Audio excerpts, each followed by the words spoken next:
Make sure you're subscribed with notifications on. Superman says, to be fair, Aaron Pierre is dope casting. Yeah, I think he's the best part of the trailer, of the I was Lantern just gonna trailer. say that. I think he's gonna be the best part of the show. I mean, Yeah. bar is low, but I mean, he's gonna be a standout. It's just my problem.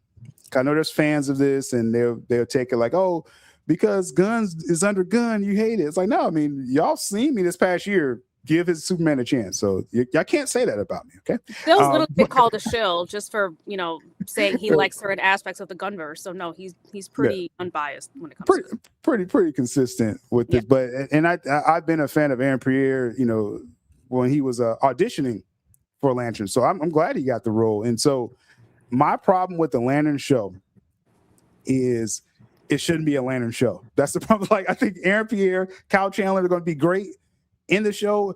Is this little dusty town and stuff? They should just name it something else. Create a new DC character or something. I don't care. Like, don't name it Lanterns, because this is not a Lantern. Just from what they're showing us, this isn't a Lantern show. That's my problem with it. And so when the show comes out, I'm going to see if the performances are good. If they're like going to how Acolyte destroyed the Jedi, right? Yep. If I feel that any kind of way with the Lantern show, I'm going to be done. Be done with it. This is pretty much set on arrival. Honestly, people might watch the first episode just to hate watch it, just to see if it's that bad. But then it'll probably die off after episode 1, 2, or 3. I don't see the numbers being very, very good here. You already know, I'm gonna be keeping an eye on the numbers. Obviously, that's gonna be a hot conversation anytime a DC show comes out. It's gonna be a lot to talk about the numbers. So interesting stuff there. We got several other topics we're going to touch on surrounding, again, SnyderVerse, Paramount deal, things like that. We briefly just touched on, before we get back to this Lantern stuff, this here with Universal, and let me see this real quick. Says, I don't like the ring didn't choose John Stewart angle, if that's how it plays out. Well, that's what it blatantly says in the trailer, right? So I'm like, how is that? That's not even, they're changing the lore. That's right the lore. Yeah. No, that's not how it works. And just again, and just another thing that we talked about too is just the lack of respect to the individual lores of each characters and the universe as a whole. Again, just more reasons to not like what is happening here. That's going to just feel weird. Like, okay, I mean, and there could be some comic heads out there. Maybe y'all know a comic or a Lantern run where something like this happened, where someone had to train someone before they got the ring. I've never seen that in Lantern lore.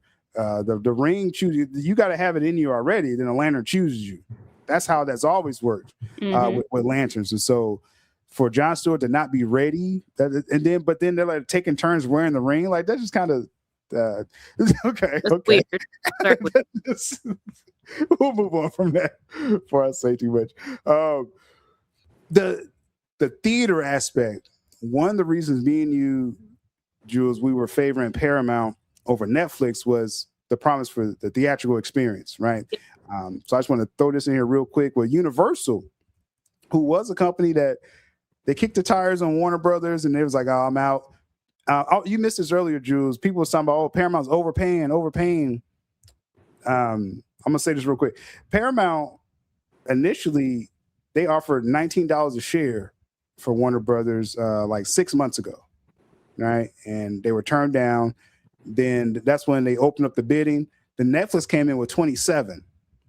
Technically, Netflix was overpaying with 27 a share, and Paramount just outbidded 30, 31, outbidded them. The point I'm making with that is people was like, oh, Paramount's paying so much, they're overpaying, it's over for them. But it's like Netflix is going to get the same debt and everything that a Paramount was going to do. They were going to have more debt.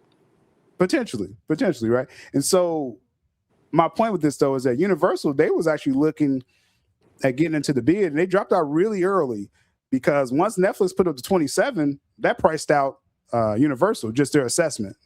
So that's just side note there. But if Universal would have gotten Warner Bros., they were about theaters too. That's what this is saying here. Universal extends, which is under Universal, NBC, Universal, Comcast. They extend their theatrical window to 5 weekends this year and 7 start of 2027. This is interesting because you're talking about the theatrically exclusivity. We're already seeing the domino effect of Paramount making their promises to the theaters. And I believe, based on Variety's article, the theaters kind of created this new partnership with Universal, with this new agreement to have films in theaters for longer instead of being there for a couple of weeks, a month, maybe 2 months, and then go straight to streaming right afterwards, which we all know has been killing the cinematic experience. So this is huge news. I personally, I mean, it's not a coincidence. I don't think that it's right off the heels of the Ellisons making their promise to theaters, 30 movies a year. Well, I think they're doing five weeks in at least minimum. They said 45 days, so that's about 5 weekends, or 4 or 5, yeah. So it's about the same. They're going a little bit further, doing 7 weekends in 2 years, which is great. I think this is all things that'll help theaters in general. Theaters are really having a tough time right now, and it's just, again, just giving people more time to go and see these movies. And this on the heels, like you said, with this recent Warner Brothers sale, and that story that leaked out when it looked like Netflix was going to win, that they were thinking of 17-day windows, like 3 weeks. That's all you're getting. Insane. And this is how close we were to, because if Netflix would have got Warner Brothers, they would have kept the current contracts 45 days, probably for like a year or two. Then they were going to pivot to more 17-day releases. The total opposite of what Universal is committing to theaters. Paramount, David Ellison made it very clear, he's committed to theaters. A lot of people think, the future is what Netflix was going to do. I don't really want that future where it's less theatrical films. Sometimes we actually want to leave the house and go to a theater and have that experience, especially if you have kids. Do you really want your kids to grow up in a world where there's minimal opportunities to go to a movie theater to watch a movie? Like, what if one day you just spontaneously like, oh, you know what, I have some time, I just want to go watch a movie, and you kind of had this movie that you wanted to see, but you hadn't had time to go watch it yet, and now it's not even in theaters. It just passed the 14-day mark or whatever it was at that time that Netflix wanted, right? Like, that's not cool. Yeah, and definitely I give a lot of credit to Universal, because even during the COVID time, Universal was really big on getting films in theaters. They had the Fast and Furious at that time, and they were really big on that and holding some type of window. They were trying to adjust with the times, but they held it down better than anyone, actually, during that time. And so what this doesn't disrupt the business like Netflix was going to do. Again, a lot of Netflix fans out there, and again, I don't want people to think I'm taking personal shots at them. I mean, we could do that, but we don't have to. But my point is, a lot of y'all were saying, embrace this future. Netflix, theaters is dead. This is archaic. That's such a crazy thing to say as a film fan. Like, you can't call yourself a fan of film if you're saying, oh, let it die, we're just going to be digital now. Like, no. I don't want to see every movie from my couch. See, and at the same time, like, everybody remembers their first ever theatrical experience, who they were with, what movie they saw, right?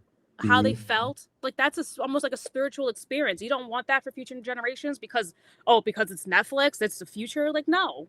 And there was a lot of conversation of this during, I think it was 2021, when Warner Brothers did that day and date release. They call it Project Popcorn, where Wonder Woman 84 kicked it off actually at the end of 2020, where it was released in theaters and HBO Max at the same time. Right. And a lot of people was like, oh, this is the future. And it's like that didn't really land too well for Warner Brothers. That didn't land too well with the actors and directors. And Netflix was trying to kind of go back to that without the theater part. I mean, Scarlett Johansson literally sued Disney Plus for something very similar. Because at the end of the day, that's messing up with their checks. Yeah. Because there's something within the contracts that is just, it doesn't jive with going straight to streaming. Yeah, it's all a business related thing. Like, did I miss somebody's super chat? My bad. But it's all about the business of the back end deals, the actors deals, directors deals. So that's what this was all about. This push against Netflix. It wasn't personal, probably a little bit, but if you reduce the theatrical window, you're cutting people's deals. You're cutting the cut they get. Like Robert Downey Jr., he gets back end money from theaters. You would have been killing millions, hundreds of millions for him, personally. Just imagine all the other actors. So a lot of people was expecting April to be some kind of announcement or something that's coming up for Zack Snyder and connected with this Paramount, or maybe people thought it was Netflix, right? I don't know where that originated, but like Jules was just saying, the expectations is the Paramount deal has to close first, and that's not going to close. They expect probably like this fall, and I don't think Zack would be clear to announce anything until then, in my opinion. Yeah, I mean, I don't know where people are getting this stuff with April, whatever. Like we said, contractually, he can't say anything. Like, it's not even just him. It's just Paramount, any execs, they can't make any decisions until this closes. Because, again, anything can happen. God forbid the deal falls through. WBD stays on as owners, and then we don't get anything. So, well, that would be the darkest timeline. Right, it would. we it's definitely not worth living. I'm just saying, but we're hoping this deal closes for sure. But yeah, like Haas is saying, September, that's the earliest that they're expecting this to close.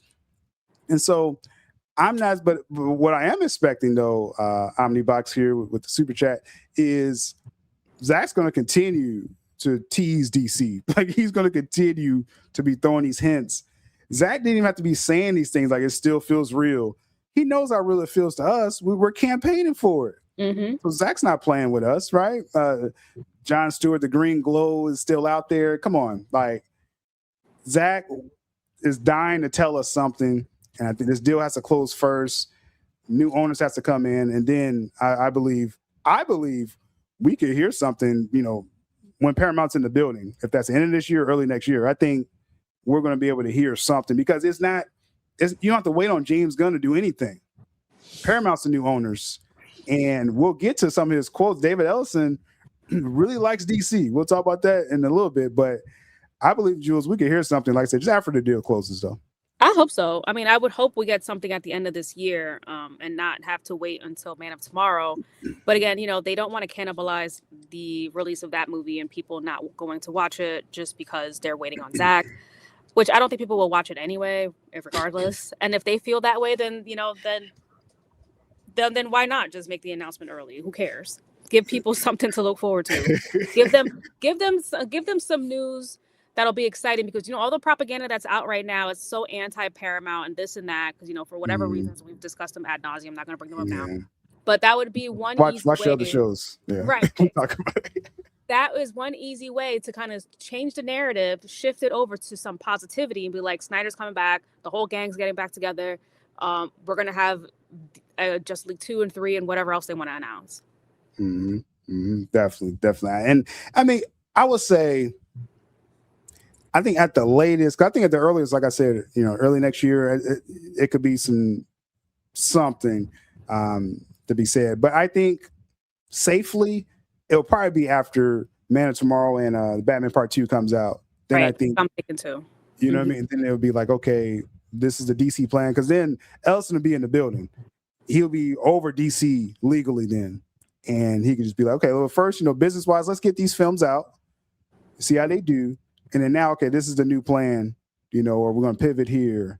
That's what I'm thinking after Batman Part 2. So that'll be next fall with that. So yeah, so we might have to wait another year for any kind of real SnyderVerse news, unfortunately. But for now, I'm sure they'll make announcements with all the other major IPs that they have. DC is just one of many. Mm-hmm. For sure. So Omnibox, appreciate the super chat. Here's an epic drop.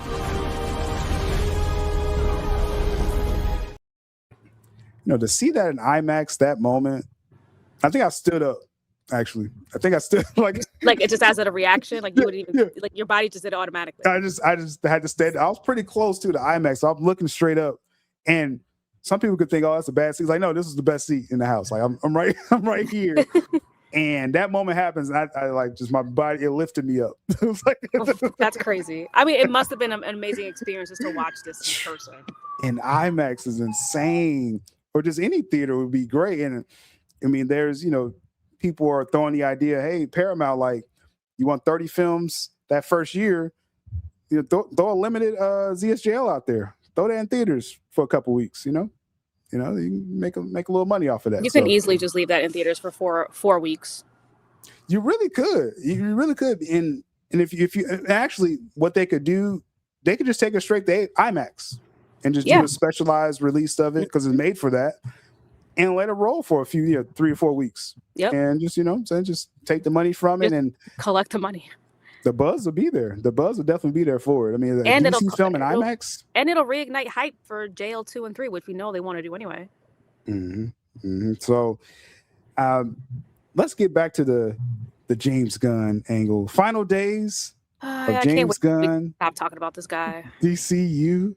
Now, we talked about lanterns just a little bit ago here, and Zach dropped that lanterns picture. Then all of a sudden, Mr. Insecure.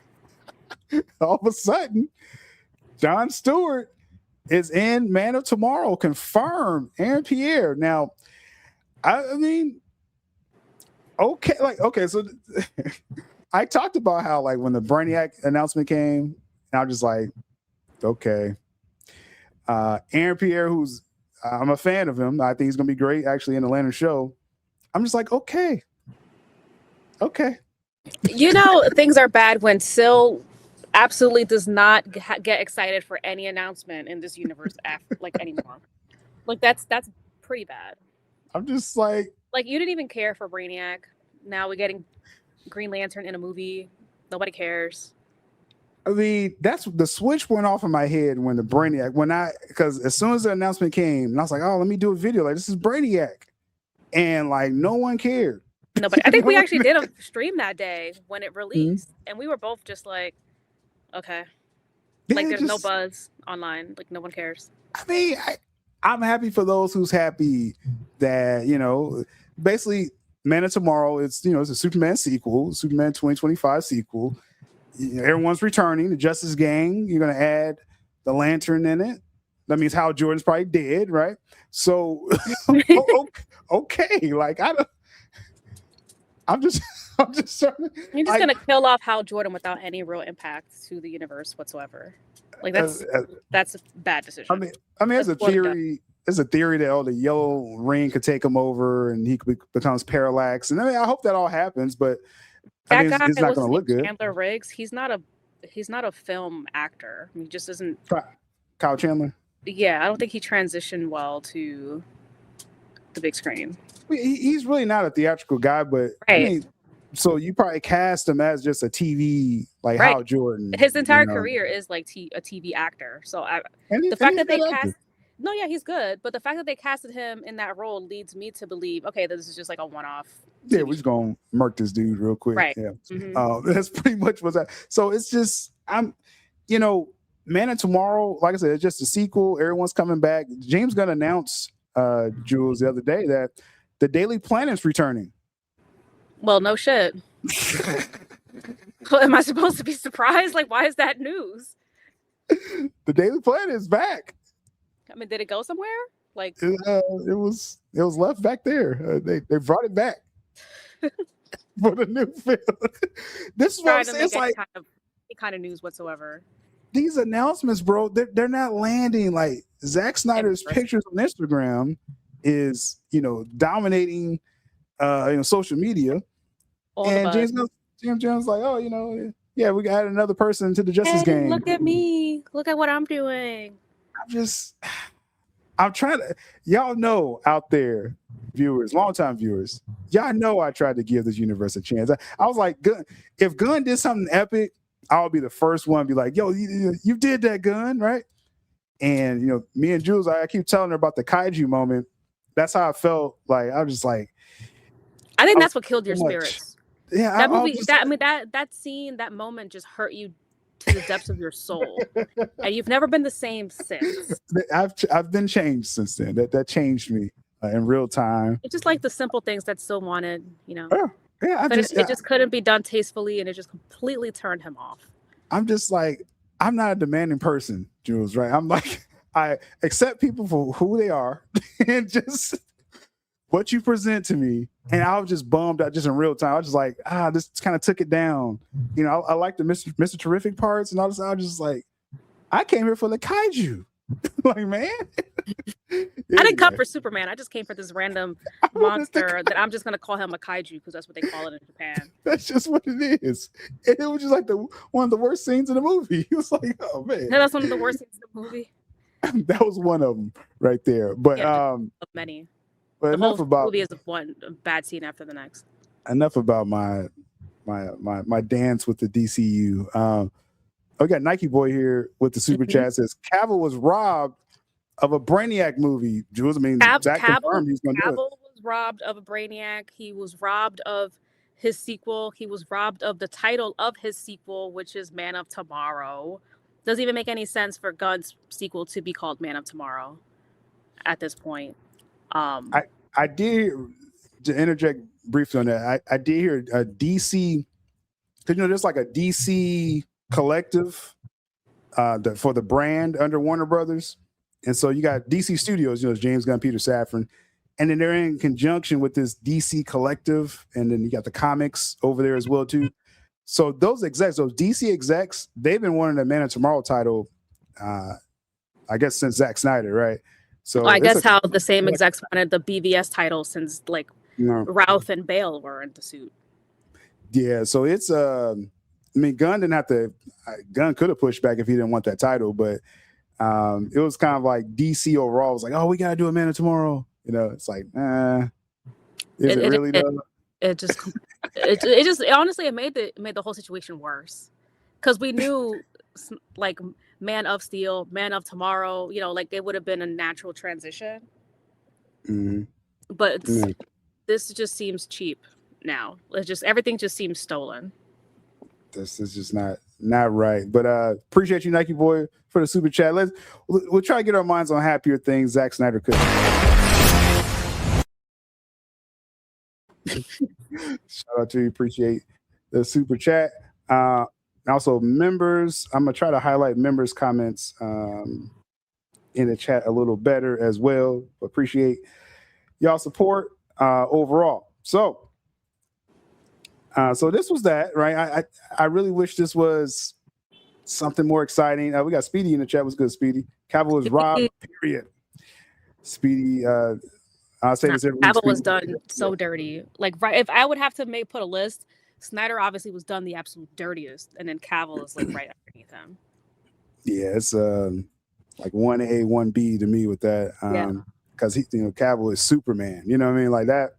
I think he actually just made a comment recently how it's amazing how he was Superman and the kids still go up to him. They don't look at him as the actor Henry Cavill. They look at him like, no, that's Superman. Like, hey, that like they're excited to see Superman. Even young kids. His Superman movie came out in 2013, and you still have young kids going up to him, looking at him.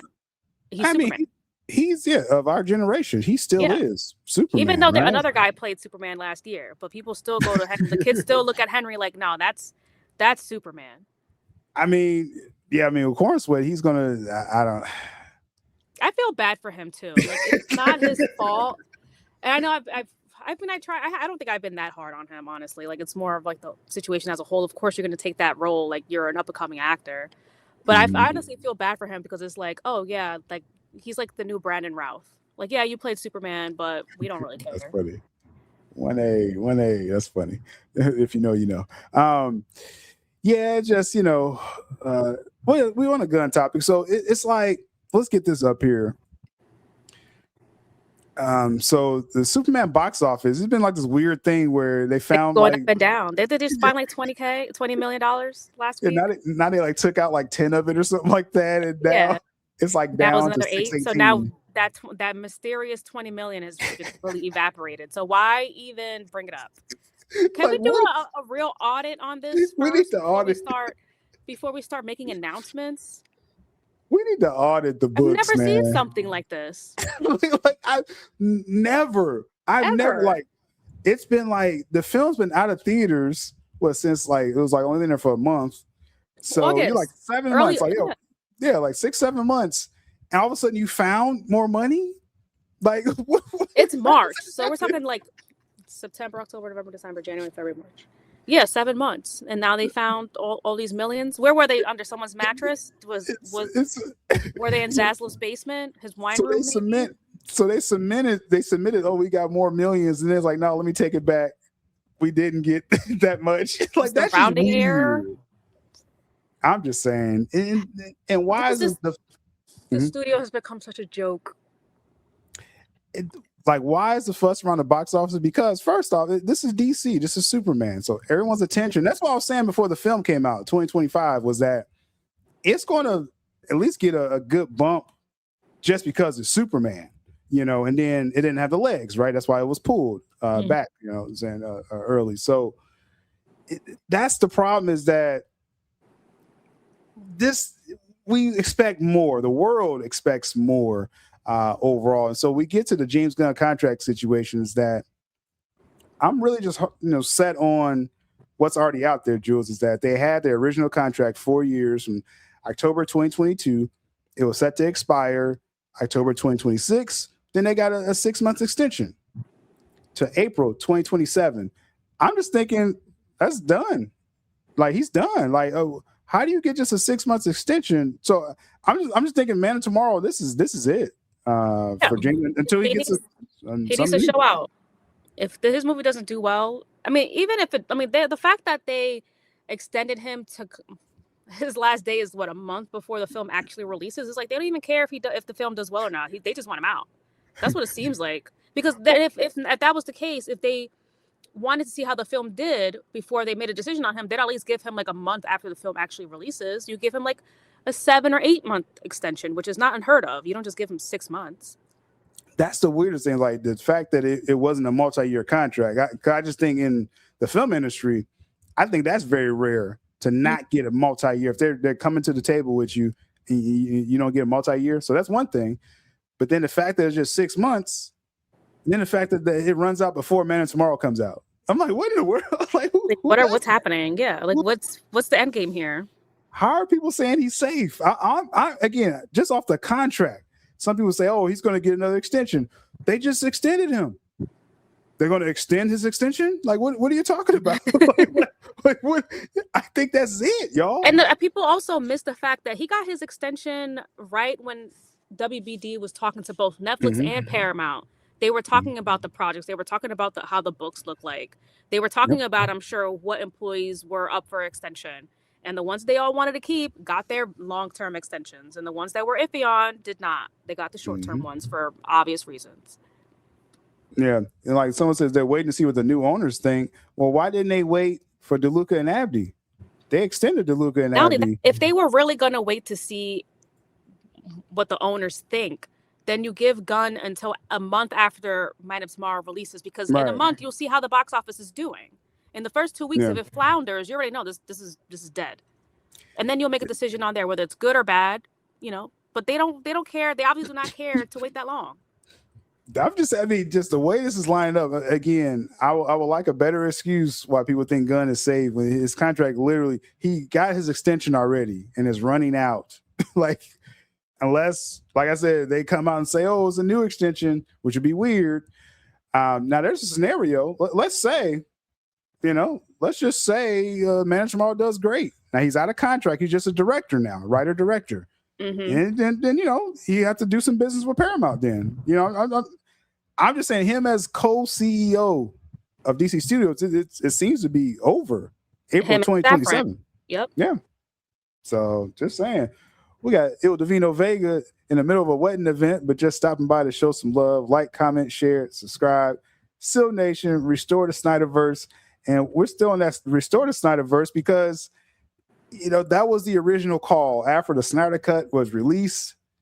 That came from the fandom, from the OGs that started all this.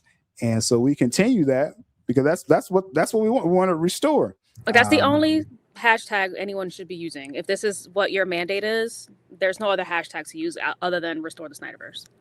Yeah, so that's what we're here for. That. So appreciate Vega as always. Got to get back with you. I know me and Vega, our schedules wasn't connecting the last couple of weeks, but definitely appreciate a lot of people appreciate his contributions to the channel as well. So So that's the Superman thing, and we'll just see what happens. Again, I'm open because I know people think, am I just going to try to argue with Gunn fans on Twitter about this? But no, I really want to hear why people are so confident that Gunn can stay when he already got his extension to April 27th.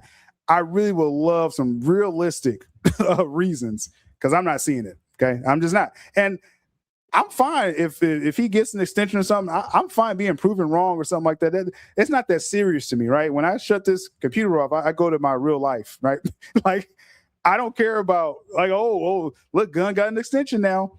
I'm just saying he doesn't have one. All he has now is over April 2027. And if they re-up him somehow, then so be it. So He be it. But it's literally not has a looking like month. it. It's only a month left on his contract. That's crazy. Next year, April 2027. Oh yeah. So I don't know. For some reason, I keep yeah. thinking this movie's coming out this year. It's next year. Might as well just throw it out there. Yeah, I'm just talking. Like, let's just get this over with. But so yeah, so that's just my clear stance on that. This is not any inside information. This is literally his contract.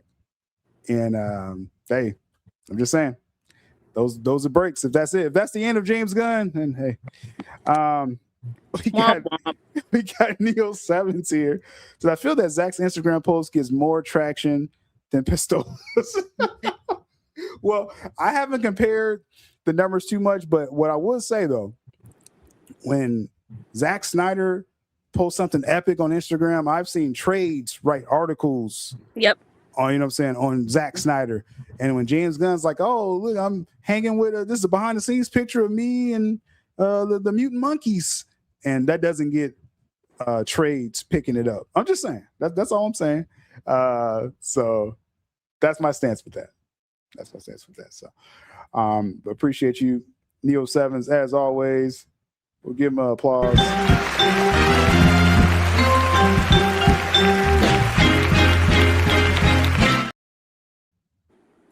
One more DCU topic, and then before I run out of time with Jules, I never know the timing with her, but yeah, I don't know either. Well, that's just how we're living right now. But I want to talk about apparently I found out why the Netflix people thought they really had a chance with the SnyderVerse in this deal. One of the main things they were leaning on as proof. We're going to present this here today in just a few minutes here. And maybe we'll laugh at it. It's not, and hopefully they don't take it personal. I mean, like I said, we would talk on Twitter about it or whatever, but it's laughable to me, but we'll talk about that in a moment with that. Now, one more thing that came up with DCU, Supergirl. Now, I went on record, and apparently I was the first person. And I really don't care about being first about stuff. I want to make this clear to people. I care about being right. That's one thing. But I'm fine with someone else coming out with a story first, and then I can confirm it. I'd rather that, actually. But apparently I was first, Jules, last December when I came out and said low expectations for Supergirl. I was hearing that they are expecting Black Adam territory. I put it out there. Gunn fans got mad at me. Now, what people don't understand, the prior year, I was more excited for Supergirl than anything. So if I get a story, if I get a story and it's going against like, oh man, like I'm just telling you what I'm hearing. I want Supergirl to get $1 billion. It's not. Okay. And now I'm hearing they're not expecting it to get even more than Black Adam. So there's test screenings going around out there, Jules, about Supergirl. And actually hearing this, it's kind of the film that Craig Gillespie wanted to make. Overall, it's a darker tone, anti-hero story. That's the test screenings. Hopefully that's the final version, right? But we're seeing a little desperate. These test screeners are saying most people who've talked to me about Supergirl test screening, who I know in real life, who've seen it, liked it. And this is coming from every anonymous test screening people. I mean, I know test screening people too, but this is an anonymous account. They challenged my Ben Affleck story, so I'm always going to have smoke for them. Viewer at A9. No, he challenged my Henry Cavill at the end of the Flash film. So I don't forget the haters. But everyone he's talked to, what a surprise, Jules. Everyone a known shield has talked to loves the film. I'm not buying that. Yeah. Okay. Yeah. I'm not buying it either. Like likes it. I'm sure they like it enough. Is it gonna make waves over the summer? Highly doubt it. I mean, I'm just thinking it's gonna fall in line with what I'm hearing is, Right. they suppose he hasn't invested too much money into it. So if it gets like around 300 million, they could say, hey, we made enough. And then if David Ellison, Paramount, if they're like, I don't know if I want to work with this, you're not gonna see her no more. That's exactly what's gonna happen. It was like, okay, this is like another one of those lackluster films, like here today, gone tomorrow. And yeah, like Neo was saying, the summer blockbusters, they're here to stay. Like every year we have, the summertime is the worst time for these movies to come out. I don't know why they keep trying to shoehorn this universe into like big summertime flicks. But like, where is it? Yeah, you have Moana right afterwards, Toy Story 5, like you have Masters of the Universe earlier that month. The Odyssey's coming out. Spider-Man's coming out. That's all the way in July. But it's a packed summer, and people are going to be saving their coins. The economy is hard, and they're going to be thinking about which movie are they really going to save money to go see and take their kids to watch. And if they have to choose between Toy Story, Supergirl, and Moana, it's pretty easy to say Supergirl is the odd man out. That's a tough sandwich right there, right? Toy Story 5 is going to be huge for just, the kids and demographics like that. And Supergirl's coming out that second week. There's a scenario where Supergirl comes out and loses to Toy Story. It'll be Supergirl's first week losing to Toy Story second week. I think Toy Story is not going to have a big drop the second week because Toy Story is coming out. Like I read the synopsis for Toy Story 5 and it's something new and more modern, and it's definitely going to be more relatable to today's children. So I definitely don't see Supergirl beating that one out for the second week. So that's going to be tough. It's going to be tough sledding right there. And then now you do have that second week for Supergirl that they try to recover. That's going to be all word of mouth. Like if it hits, and then that third week, Moana is going to sweep it away. It's going to destroy it. Yeah. And then forget it after that. The week after that is the Odyssey. And then later in that month, you have Spider-Man. Like it has a very slim chance to succeed here. Like this movie should have been released like in the spring, in the fall, just not in the summer. Yeah, I would say like people saying April. I would say May. April, May. May would have been perfect for this. But now if Netflix would have owned DC, they would have pulled it by the time Moana comes out. So, 2 weeks is probably the best. Like, all right. Now there's a scenario too, because again, I'm actually pulling for this Supergirl movie, but I don't mind making fun of it. But if it ends up being actually a decent film, and like I said, it just holds enough, Paramount could still be like, okay, we still want to use her. And Paramount's bringing more money for budgets, right? Warner Bros. Been cutting costs again since the Warner Media days, and so now they got a new owner. It's gonna be more money invested. I know people think Paramount has all this debt and stuff like.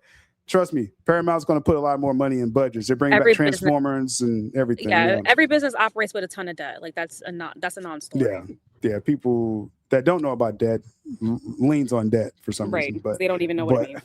But so it's just this is a real, just Supergirl coming out would be a real challenge, but the other film sandwiching it is a real challenge for the film. That's just is what it is, and. We don't trust test screenings anymore. That's the one thing too. Like, why would I take their word for this? Especially from someone who's been very wrong before. Yeah. Like I said, they let's see here. I had a comment I was looking at that I wanted to bring up. And then we're going to transition here. Someone's talking about cryptic. So multiple people reached out and said people also said it was the opposite of good. Yeah, but see, that's the thing. That's what test screenings are. I've been in a few myself, and I've talked to people that's been in them. Something like a lot of information I was getting. I think what was that in 21, 22? Like it was, several test screenings. They see different films, so it's just you get info different ways with that, but. It's always a mixed bag. You never judge a film off test screenings. I mean, look, Flash supposed to be the greatest film ever. I like Flash, but come on now. That wasn't the greatest film ever. According to test screenings, it was. You see what I'm saying? So, yeah. That's sad. Let's not not trust that too much. So, oh yeah, the Minions is coming out this week. I mean, this year, and you don't have that on the graphic. Well, I stole the graphic, so it was their fault. Oh, yeah. Minions is huge. Minions is going to easily make $1 billion. So it's really over. So let's make sure that we can Yeah. always. I don't know if it's. I remember they have the Super Bowl commercial. Mhm. Pretty sure it's coming out this year. Minions film. What's this? 2026. Let's see. When is that? We fact check everyone live here on the weekly show. July 1st. So that is correct. I didn't doubt you, Hoss. I didn't doubt you. But it's over for Supergirl. When is it coming out? What day is it? July, for a week after Supergirl. So you're talking this about. This movie is screwed. They didn't even give her a chance. This is. It's done. This is just every angle. You're lucky if you have 1 week. You're so lucky. It needs to make a boatload of money that first week it's gonna release. I just don't see that happening. That's insane. Toy Story 5 is going to be huge for another. That's probably definitely the first $1 billion. 2 weeks. Yeah, first 2 weeks going to be just huge. Mm-hmm. Supergirl is going to get drowned this second week. Then Supergirl's second week, Minions drops. Yeah, it's $1 billion. Boom, done. Supergirl may not get 300. Man, you might as well just take her behind the shed and put her out of her misery. Like this is just. Why would they do this? Like this is so bad from like a business perspective. Like I'm flabbergasted. Like why would they? This has no chance. None at all. We got Mandy Zorel in the chat. Our Supergirl here. I'm still holding out hope. Mandy, okay? It wasn't looking good before, man. But Jesus, this is looking so bad. This is getting that just is what it is, y'all. That's poor placement. That's so bad. To get this film a chance, man. Those Gunn fans, they're crying now. They're really gonna cry when now. Oof. Now they're crying. Yeah. Oh my goodness. I almost feel bad for them, but they're all assholes. So before we shift away from the DCU stuff, James Gunn's wife, this is so awkward. People at the got mad. Saturn Awards. Yeah, people got mad that I said that's James Gunn's wife. I don't know what that was about, but no one knows her as anything else. Like what's her name? Holland, Jennifer Holland. Okay. But no one knows her. That. And people like, who? James Gunn's wife. Oh, okay. Yeah. So she accepted everything. Like just like James Gunn's brother. Like, do you really know his brother's name? I think I do a little bit, but it's his brother. That's all we know him by. Okay. And that gives credit to James Gunn. He's a famous person. All right. Thanks to Guardians and Nicole Perlman. So at the Saturn show, that was shame.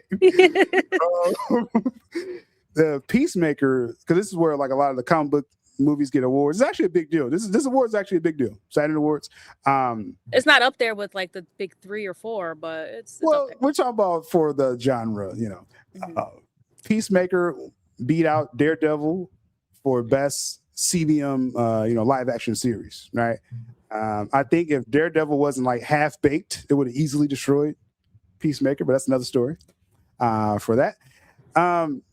James Gunn's wife accepted the award in his honor, and let's see what she had to say.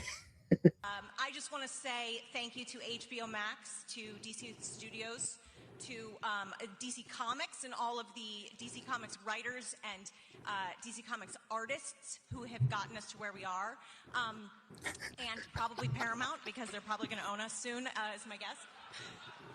Huh. Awkward. So, now, you James Gunn fans, y'all saying like, Gunn, he's going to stay, right? Someone told me this proves that he's going to stay. Let me play it again. And DC Comics artists who have gotten us to where we are, and probably Paramount, because they're probably going to own us soon, is my guess. Yikes. Really quickly, because yeah, I mean, this proves nothing, first off, but I find it interesting that she name dropped Paramount, because we expect the deal to close. I'm just trying to secure the bag, And again, it's still business to be had. When they close the deal, Gunn will still be under contract, right? And then now this kind of goes against the whole thing. Oh, he's just going to walk out and quit. You know what I mean? Right, because if he was already planning on quitting, she wouldn't have done a Paramount shout out. Yeah, because that's his wife. Big bad Paramount. I think his contract is going to run out, y'all, again, until it's proven otherwise. Unless it's extended again by some Which miracle. would be very odd. Right. This would be a miracle. I'm expecting this over again. I would love to hear the theories, why you think it shouldn't be. People saying, oh, well, DC was in the gutter and it was, oh, yeah, that was their own fault. Right. James Gunn didn't like, if Superman would have did $1 billion or 800, then I would be like, oh, you have a point. Even 7. We're like, okay, they might have something here if they made 7. They couldn't even crack 650. They had to just take away the 20 that they found. Yeah, they thought they cracked 620, but then they took it back. They took back a couple million. So I'm just saying, I would love for any true argument against that. Just why I'm thinking, because people saying like I'm like misleading my viewers, saying Gunn's contract runs out April 2027. No, this is you can fact check it. This is known. It was saying, reported on by all the big media companies. Yeah. And that was his extension. So I'm just not expecting another extension, y'all. That's all.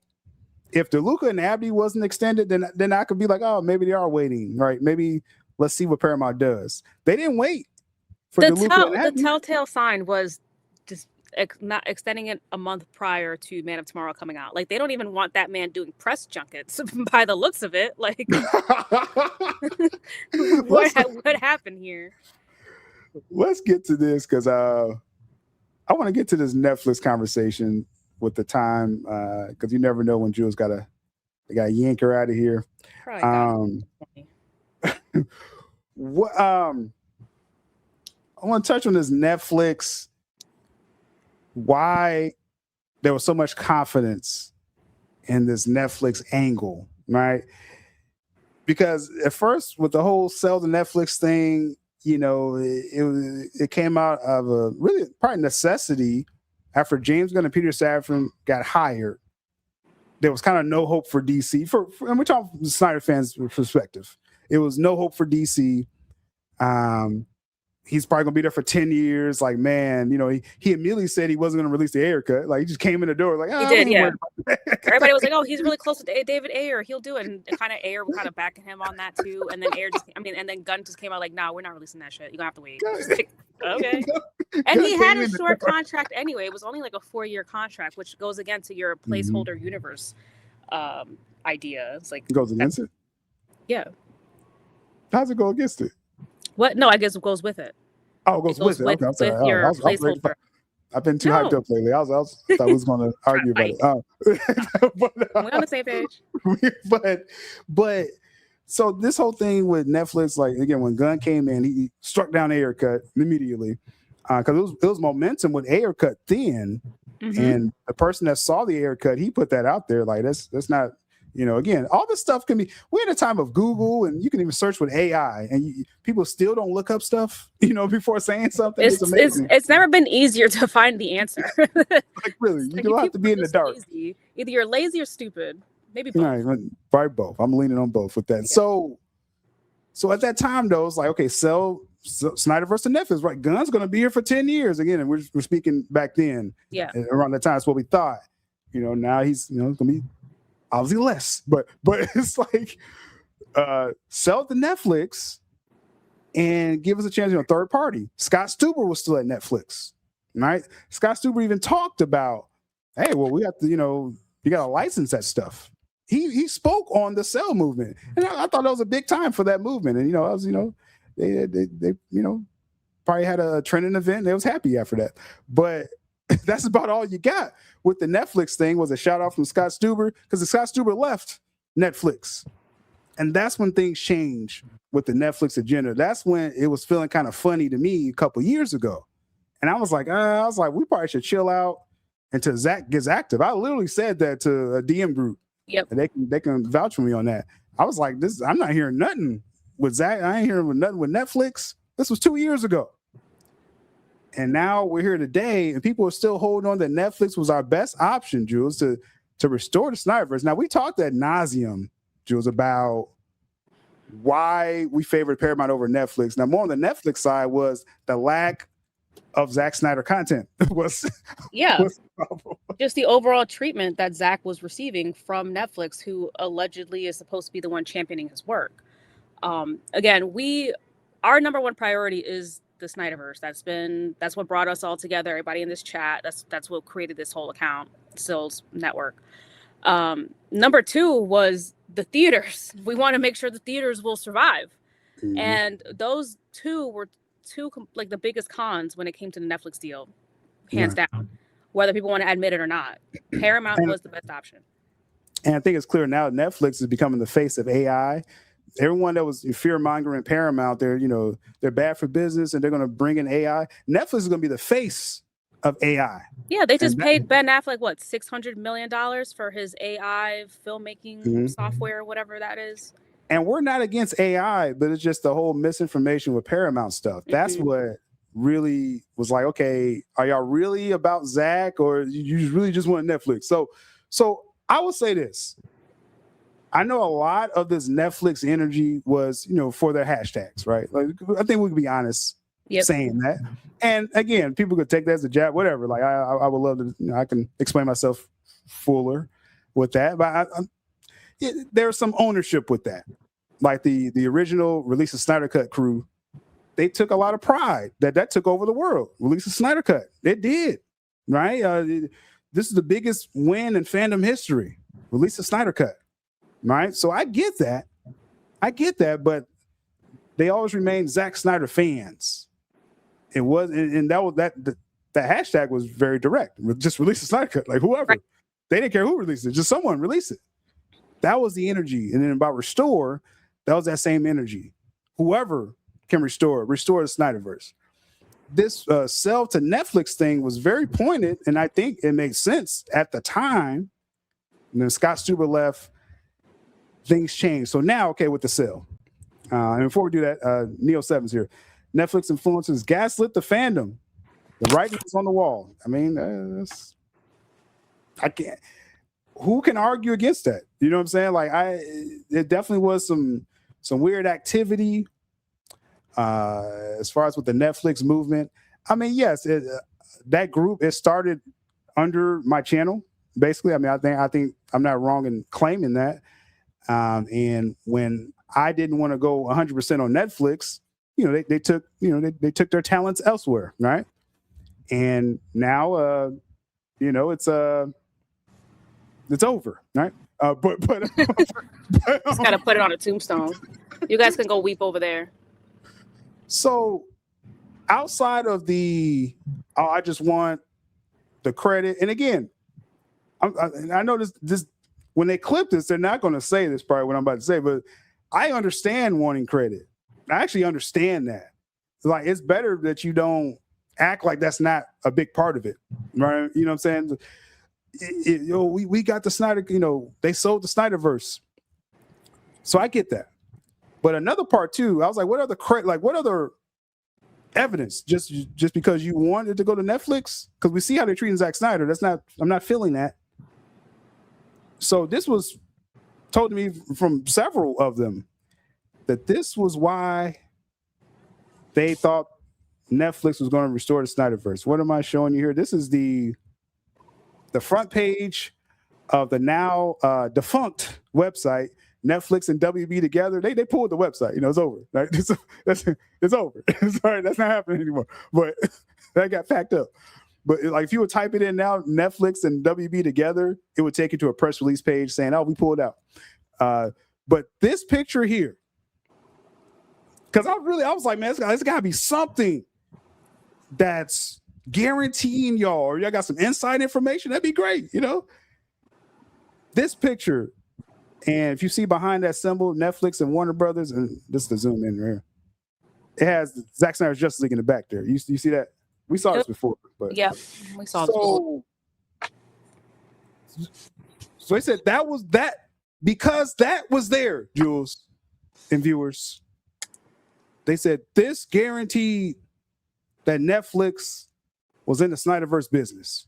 I mean, it gave us hope, and there was a chance. It made it seem like there was a chance that it would happen, but again, it just goes back to how they've just been treating Snyder for the past few years. Like maybe they just threw this up there because they want, again, Ted Taranto said they do everything for the engagement. That's the key word here. And they knew putting this picture front and center would have gotten the fandom riled up, would have given them that engagement, it would have spread the word organically on social media where the normies would have seen not even about the Snyderverse, just about Netflix acquiring Warner Brothers. That was their goal. Right. And so if it was all based, because again, whatever reasoning, I was like, hey, it was a reason you wanted to go hard on this, right? And again, a part of it was the credit thing. And I mean, I'm not telling you, y'all don't have to take that as a diss. Y'all can. Okay. And I'll have more words about that. But a lot of it was a credit thing. And then this picture placement. So I'm like, okay, when have we ever had any indication off of, some kind of press release of a merger that they told us something was going to happen with the Snyderverse? Have we ever had that type of situation? We have, I remember vividly because I remember May 17, 2021, not just because of my birthday, but that was the day Warner Bros. Discovery was announced. And they came out with this press release with Discovery. And that's when we was like, oh, Zaslav may do something, right? It is kind of the same energy with Paramount. Thankfully, the Saudis is an angle with this one. I'm not going to fall for this twice, right? But with Discovery, they came with a press release in 2021. And on this page here, they put ZSJL right there, zoomed in there. And at that time, we was like, hey, maybe Discovery, are they really going to do the Snyderverse? Did that guarantee that they were doing the Snyderverse? I mean, they almost did. But that was the moment the rug got pulled out from under us because, I don't know, some kind of voodoo magic James Gunn did and came in at the 11th hour and got the job. Right before then, it was looking like DeLuca and Abdi were going to get it. They announced Henry was back. We were getting it. But then something happened and Zaslav completely shifted and just, just gave the checkbook to James Gunn. They were definitely interested in the Snyderverse, and me and Mikey Sutton, we covered that extensively back then. And then we found out DeLuca Abdi was going to do the last ride of the Snyderverse. That was a real thing if you're basing it off the press release with this. Now, with that, not only did it show again the Zack Snyder's Justice League, I don't have it zoomed in, but at the top you see the DC logo. So it was just a DC logo, ZSJL. So there's a lot of hope, a lot of hype with that. If we go back to Netflix, again, you got the ZSJL in the middle, and people will say, is it really Justice? It was the trailer right between the time when Zack was leaving. That was the trailer that came out with that. So it was still technically Zack Snyder. But if it was all about what was in this Netflix WB website, then why aren't they claiming they put Superman, James Gunn Superman, and this as well too? Same thing in the press release. Now, could it mean, they could have did Snyderverse and Superman? We're talking about Netflix, James Gunn Superman? I don't know, but if we're just basing everything off of this press release, if you're giving credit to them for putting Zack Snyder's Justice League here, then why are we ignoring they put James Gunn Superman down there? And then as far as the other reports with James Gunn and Peter Safran and everyone under Warner Brothers, they felt that Netflix wasn't going to touch anything, with Warner Brothers. It was going to be separate, truly separate. I mean, from what we understand the past week when David Ellison met with all the executives within Warner Brothers Discovery, it didn't go that great with Safran. From what I understand, James Gunn didn't even attend the meeting at all. And people at Warner Brothers were not happy. I think Casey Bloss was not happy when they announced that Paramount won the bid. Right. He had he exclaimed, "It's all over," or "It's over." So yeah, I mean, all of their jobs were a lot safer with Netflix, and it's not so safe now with Paramount. Right. So just with the Netflix way, first off, I think it's clear they would have killed theaters. I think that's very clear. Yeah, it would have been even more AI, and people act like they were scared of Paramount with AI. And then again, was there real interest in Zack Snyder's Justice League? It's a little obscure, right? This is a little obscure. But I see your boy front and center, your boy Corn Sweat. Jules, I see him a clear Not picture. my boy. I don't know where you getting that from. But my point is, I understand when we thought in 2021, because I was there, I covered it pretty extensively. We had a real shot there. Again, it's been confirmed. Again, people saying that's the closest we've ever gotten. People saying, if I'm misleading my viewers, you can find the article right now that confirmed DeLuca and Abdi was going to do the last ride of SnyderVerse. I think they were going to do Man of Steel 2 also. I think that was the point of him returning. Yeah, they was getting a script written for it. So that was a real thing. And I felt that was more front and center than hidden behind a logo here. Just in my opinion. I don't see, and then Sarandos had comments coming out how he was trying to pivot away from spending too much money. So Netflix, I don't know if they really want to put money up for a Justice League. I'm glad you brought that up, because if they were going to debt finance like 90% of this, and they're already their purse strings are already tight as it is, they were not going to have multiple universes going on at the same time. Especially not in the beginning when they need to make up all that money. Mm-hmm. Yeah. So, I mean, that's a real thing. And I just, it was nothing was guaranteed with Netflix, just in my opinion. I mean, was it a glimmer of hope right there? I mean, yeah. I mean, again, I remember how I felt in 2021 when I saw ZSJL, the picture I just showed y'all, and I was like, oh, we may have a chance here. This feels different to me on the Netflix page, and again, they're giving equal, probably more shine to not your boy, but James Gunn's Superman. Maybe your boy. With that, I got no voice. So let's cover the super chat real quick, and I'll get your further thoughts if you still have more with that, Jules. But it says when we all found out that it was going to Paramount, they rallied against it. Strange behavior. I thought it was about Zach continuing his story. And yeah, I mean, that's at the end of the day, and that's when I was like, I wasn't feeling Netflix when Stewart left after some time. I was like, if this is about Zach, we got to rock with who's really rocking with Zach. That was around the time that the 300 prequel was announced, Jules. And I was like, Warner Brothers and Zach, hey, they can restore the SnyderVerse. Like, if Netflix ain't going to do it, you know what I'm saying? So that's the easiest route. Mm-hmm. Yeah. So that's just my thoughts with that. Again, a lot of people brought up their reasonings, and I'm not here to knock people's reasonings. If you're comparing it to 2021, I'm not getting that same energy from Netflix that I was getting from Warner Bros. Discovery day one. And we actually saw what happened, that we really was close. And that's all verifiable, as far as with that. So, yeah, at the end of the day, if you see DeLuca and Abdi involved, now you have the Saudis involved who love Zack Snyder. I mean, again, we're not psychics, but writing on the wall, there's a good chance it's coming back. Mm-hmm. No, for sure. And I think just at this point, like Neo 7 saying here, hey, it's looking like Paramount's going to get it. That's where we're pivoting. And I think me and you, Jules, we've been very fair. We've been biased, but fair with when it looked like Netflix was going to get it. It was like, we'd rather Paramount. Yeah, but we'll see what they do.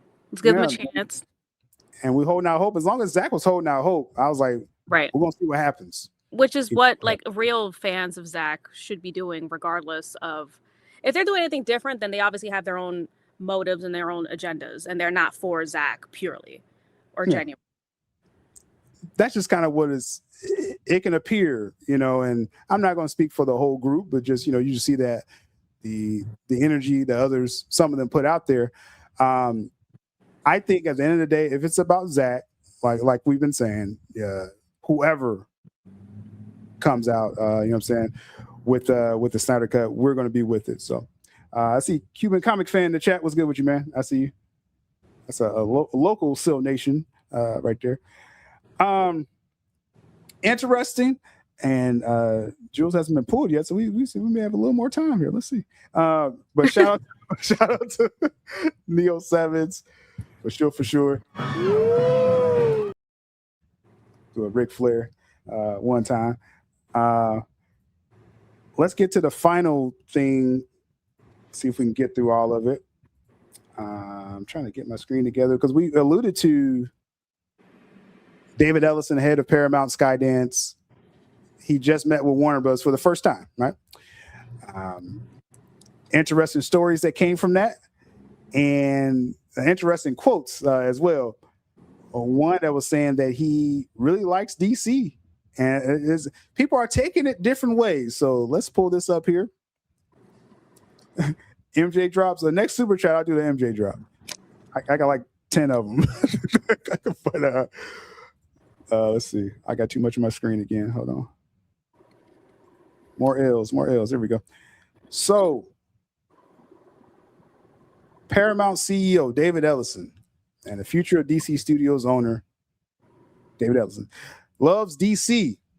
Is this bad news for James Gunn? This is interesting. Now, now the thing is, again, I can say this the same way every time. I don't know why there's so much discussion about, what's going to happen with James Gunn. His contract is up. Right. April 2027. Like all he's been getting is bad news. Like, what are we talking about? Like, I'm not getting it, but let's go with it.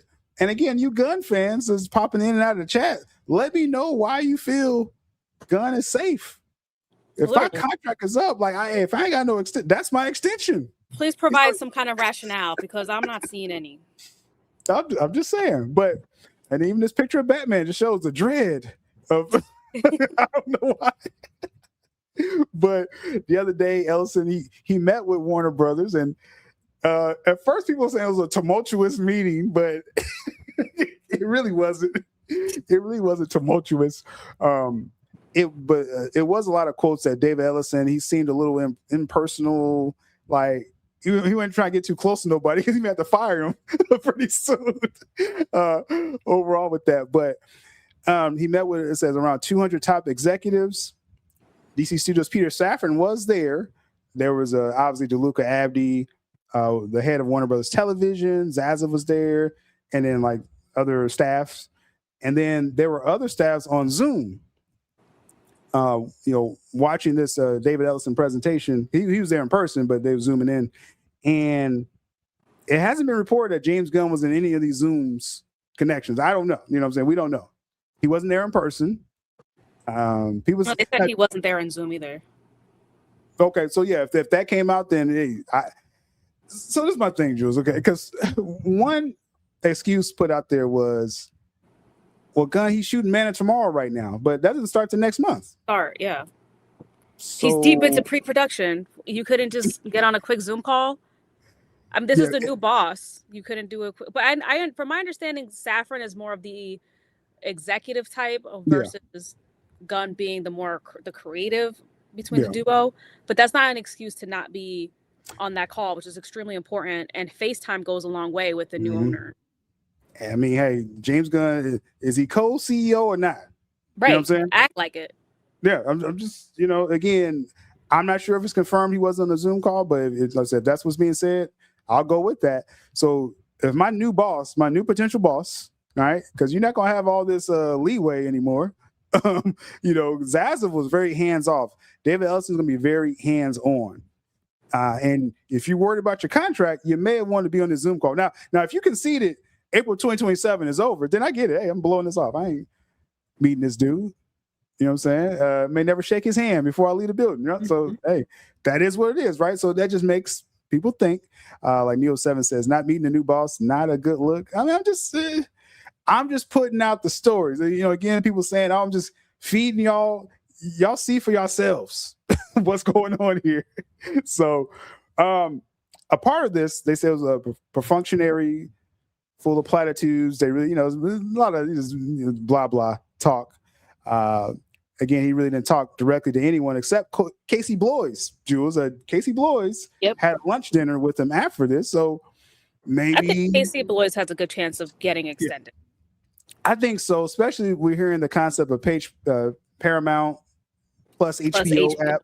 If it's a mouthful concept name, this is a concept name. But if you're still highlighting HBO, you still want HBO to be HBO. So I'm gonna give Casey Bloys that credit with that. But that's how you do it. His contract's up 2027. I think later in 2027 as well. That's how you do it. You meet with the new potential boss to try to set this up to get a further contract. James Gunn didn't do that. Just saying. It's Sometimes like he's play a little politics. I mean, yeah. Regardless how you feel. I mean, if my contract was up and I'm getting a new boss, all of a sudden be like, hey, I'm going to make sure I get some FaceTime with my new boss to secure my role and my future. Like, that's just how it's done. I'm just saying. AC Blois clearly understood the assignment. He went out to lunch with the guy. Exactly. So I think just the optics of this is the main thing I'm leaning on, because people's like, oh, Gunn saved DC. Well, first off, let's say that DC is not saved right now. Okay, we got to stop saying like just because he made a $600 million Superman film that DC is saved. That's not Batman money, right? So Batman could come out and easily do that. Did Reeves save DC? It's like no, Batman is saved. DC is not saved yet. So we got to stop that. People saying, oh, that's why Gunn needs to stay. No, they'll be all right. Okay, just we'll see what David Ellison is going to do going forward. So again, it looks like Gunn's contract is over April 2027. But he says here he leaned into the theatrical more. Ellison did than Netflix. Sarandos when they spoke back in December. Surprise, and Ellison named it. Well, your first the theatrical side. Like again. We know what was about to happen with Netflix. They're going to go 17 days. Just going to keep beating this one over the head with this, so you people get it. AI movies, all right? Because they're about to make AI movies and find that scripts. But so we know what was happening with Netflix. We see Paramount's committed to it, and with Universal extending it, I think Ellison's going to try to match that. I think he's going to probably do 5 to 7 weekends too. Yeah, I could see that happening. Yep. Yeah, and that'd be good for the business, right? I think he gets it, as far as the theatrical business. So this big quote here is what got everyone talking. Is Ellison? He name checked DC twice. Says he loves DC. Now, a lot of people are trying to read into what this means and what does it mean for James Gunn. Right, that's the first thing that people want to say. I didn't get the direct quote right. I dug about this like as much as I could for like 72 hours, and I didn't get like a clean quote from what he said. But what I did get was when he mentioned DC, he did not mention Peter Safran, who was right there in his eyesight probably, and or James Gunn, both co-CEOs of DC. It was more of a blanket statement, according to what people are saying with David Ellison, is that he loves the brand DC. He sees theatrical DC. Like it was like more of, we want to tap into this IP similar to what David Ellison has done recently with the Transformers IP, resetting the slate for that, having a clear cinematic plan for Transformers and Ninja Turtles.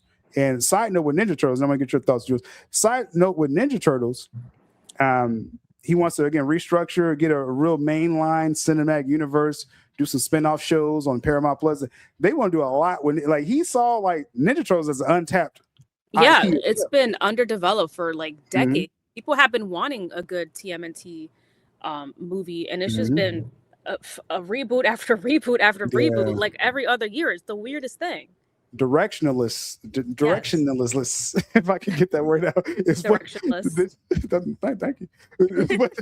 Get out there. So he looked at it with that, with Ninja Turtles, with Transformers. He was like, "Oh, let's throw these films. Let's make big budget.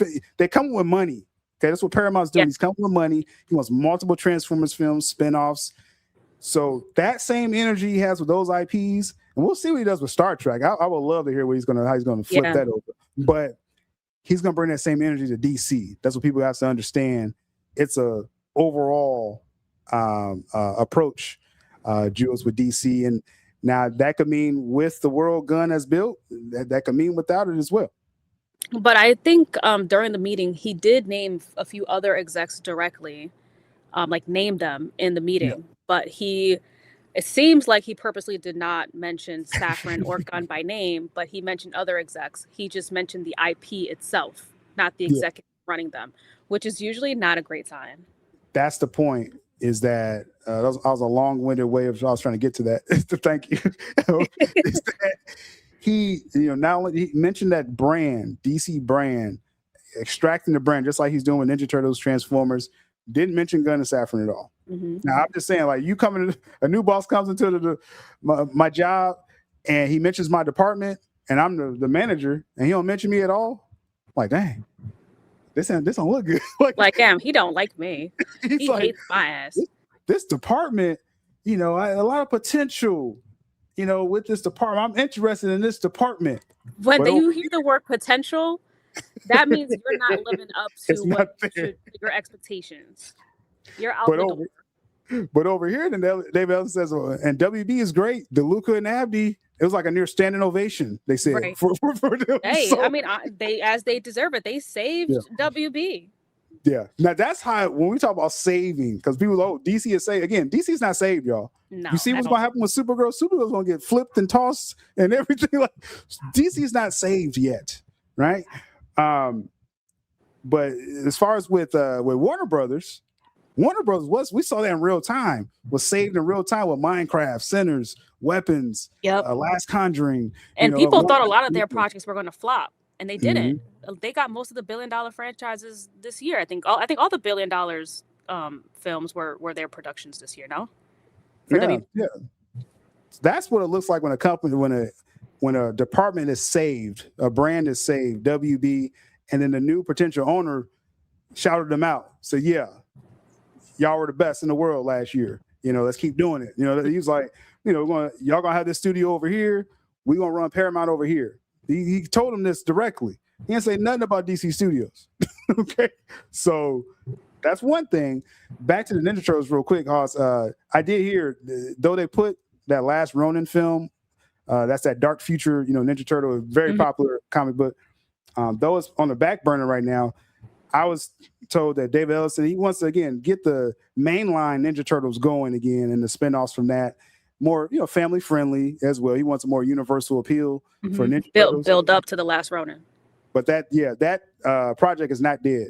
That's not off the table. The creators behind it, they still are expecting to do it. So just keep that in mind with that.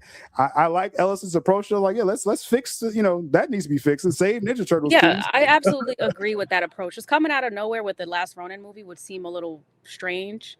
Let people fall in love with these characters. We haven't seen these characters in a real way in many years. Like, all those failed reboots don't count because no one watched them. That's why they kept getting rebooted. Yeah. So yeah, definitely they're going to continue to do that in the future. So I'm looking forward to what they do with that. JT says, I'm hoping DeLuca Abdi took some of the street cred and flipped it into being the next co-heads of DC. Hey, I mean, if Gunn's contract is going to run out, Jules, I mean, all I can expect is it's going to be all under Warner Brothers now. Right. That's a great segue, actually, because we talked about this a lot, off stream, right? I think we're both on the same page. We just assume DC will just fall right back under the WB umbrella, and DeLuca and Abdi will be in charge of all of it. Yeah, that's what it's looking. I mean, that looks to be the smart thing to do now. Yeah. But also, too, again, he's just like with the Ninja Turtles and Transformers. David Ellison's going to have input in these big IPs. Yep. Like, even if Gunn stays, that's what Gunn fans have to realize too. And I'm talking about just the Gunn only people, because again, there's people they watch everything. I'm talking about you Gunn only people thinking Zack Snyder threatens you every time you hear his name. Even if Gunn stays, let's say he gets this miracle extension. David Ellison is going to still be like, do this, and that. Like, you don't have just all this autonomy anymore. Like, that's a wrap. So either way, I think we're going to get major DC projects. They're going to spend the money for it. And just for DC overall, I think this is great. And then the Saudi connection makes it even better because literally they're in business with Zack Snyder already. So now they're going to have minority stakes in Warner Brothers. I mean, I don't. How is this? This is the final thing before we start winding down. How is this not a positive thing for Snyder fans? I'm really like I've been hearing so much stuff, and again, I understand when the haters get active on my timelines because something's coming. They're getting nervous. I remember this in 2022. They were just like, oh, Cavill was coming back, Ben was coming back. The people was really nervous on my timeline, and then they hired James Gunn. I get it, but now this connection is really what's been leading us with this Paramount thing, and I'm seeing just some Snyder fans, not all, not even all the Netflix people, just some Snyder fans are like, big deal. He's friends with someone who does entertainment for the minority stake shareholders of Warner Brothers. Like, and he's a billionaire in his own right. He's just a minority owner and great friends with Zach. So I'm just trying to, and working on a current project together. I mean, come on, like there's just so many. just keep going on and on. I'm so lost. And again, it's not about people like, oh, follow my messaging. It's not even about that. I try to show y'all proof. That's what I've always done. Like if something hot is coming and I see an angle, I'm gonna bring that into your face. Now, you know, either you believe it or you don't. But this is the most obvious one. You know, which is so they signed a deal for the Brawler film, and now again, now Turkey Al Sheik, he is part of he does the entertainment deals. For the Saudis, you know, for their whole PIF team. So he's technically not making the bid. He's the person that does the entertainment. He creates the WWE events. He struck the deal for Brawler. So that's where he comes in. Where he's going to make the deal to do the movie. But the deal to do Warner Brothers is his boss. So that's how that works. But I can't be more clear than this, Jules. You know, this fell exactly how it needed to for our best chance possible for as many films as possible. This literally couldn't have gone any better if you're a Snyder fan. For everything that we wanted, for everything to just fall perfectly the way it needed to, it seems to be happening currently. And once this deal goes through, and Brawlers does amazing, I don't know when it's supposed to come out, but that's just more. This is going to deeper Zach's relationship with the Saudis, and they're going to want to continue working with him. And they'll probably give him carte like, hey, these are all of our IPs. Which one do you want? You want to continue your stuff? You want to do something new? Like, what do you want? And they'll give it to him. Yeah. And again, too, one pushback, people was like, well, the Saudis, they don't have control over the IPs with Warner Brothers. And it's like, well, first, no one. Well. Go ahead, Jules. It turns out each one of the Arab nations that will have a minority stake will have control over one IP each of their choosing. So yeah, that could mean one in particular can own DC, one can own Harry Potter, one can own Transformers, one can own Game of Thrones. Well, there's like 4 nations, like 4 or 5. Well, they could use IP, so it's not even them. Like they're not going to take over DC overall. They're just going to be like, we want to do a DC project, exactly, per terms of the deal. That's it. And like I said, someone else could be like, I want to do a Transformers. You know, that's the terms of the deal. That's why again, people saying and let's not pretend. Let's not pretend they didn't put that in there for a reason. Like that's a very strange clause. Usually you don't see that with minority owners. You don't see that, but they purposely put that in there to make this deal go through. Yeah, that was a promise made to them. You know, they're putting in $8 billion a piece, so they want that influence for sure. They want that little cred. You know, having a stake in Warner Brothers. That's everybody wants that. But then also too, we can do a production ourselves. And again, we have a good idea what the Saudis are going to pick. I'm pretty sure the guy that does the entertainment deals, he shouted out Zack Snyder's Justice League several times with Zack Snyder. So I'm pretty sure he wants part 2 of that film. So we'll that see can what happen after this deal closes. Exactly. We'll do the last minute comments and questions. Throw it in the chat.